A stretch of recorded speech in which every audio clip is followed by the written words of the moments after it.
Leeds in the UK and speak to Saleh, who is a senior lecturer in international relations and Middle East studies at Australian National University. Thank you so much for your time. Can you just give us an idea about the composition of the Knesset, the Israeli parliament, to give us an understanding of whether dissenting voices will even be heard in Israel? Well, it seems that the prolongation of this conflict actually is beating Israeli politics so badly. It's internally and domestically, we see that the power struggle between different factions within the political system in Tel Aviv is so evident now. It's the opposition parties and individuals are using the weakest time for Prime Minister Netanyahu, which has only or probably less than 4% of the Israeli kind of support at this moment, to seize this moment to get into the power somehow by removing Prime Minister Netanyahu after a decade or so.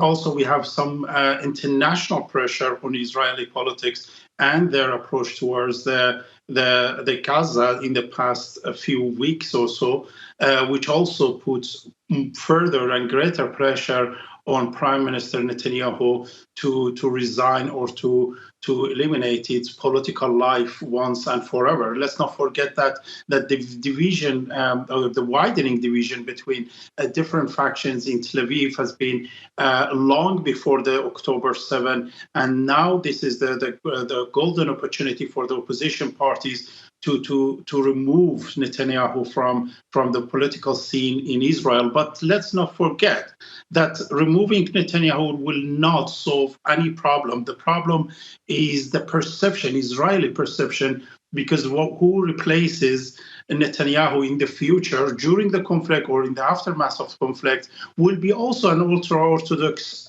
right-wing kind of political parties which will continue the same policies that Netanyahu has been adopting. So therefore, the problem is not Netanyahu, is the perception, is a discourse that sees no rights for Palestinians to have their own independent states, sees no rights to end the more than half a century of occupation and to end this apartheid approach towards the Palestinian in the past few decades. Is this about specifically, do you think, the conflict that Israel is waging on Gaza, or is it more to do with internal Israeli politics because of the diminishing popularity of Benjamin Netanyahu? I'm not sure which one those MPs within the Likud party who think that Netanyahu is losing popularity are concentrating on their own jobs or what the Prime Minister is doing in terms of the first war he's ever taken his country into. It's definitely about the power struggle within the political system in Tel Aviv.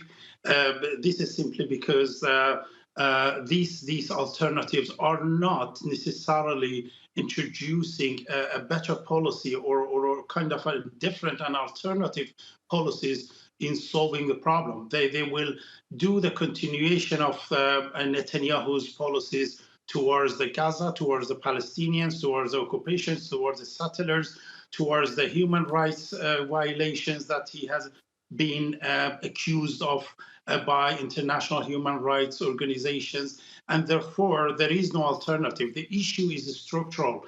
And unless these structures changes, this continuation of the same perception and discourses that Netanyahu has been adopting will be continued and the conflict will be continued.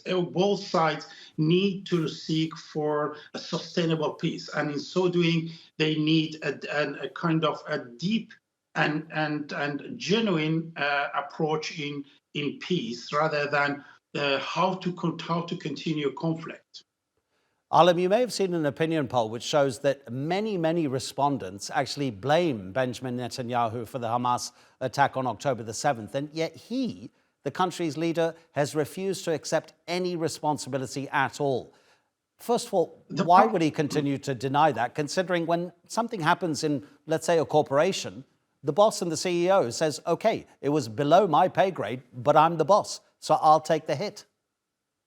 Well, under the certain exceptional war circumstances, he tries to use this as an excuse to stay in power.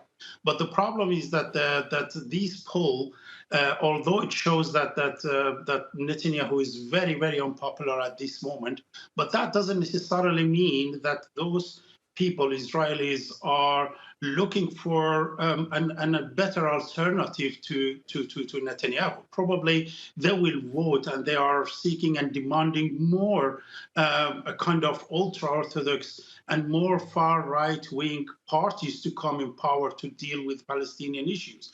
So the problem is the perception. The problem is the discourse, which need to be changed. Changing individuals does not necessarily lead to any kind of sustainable peace.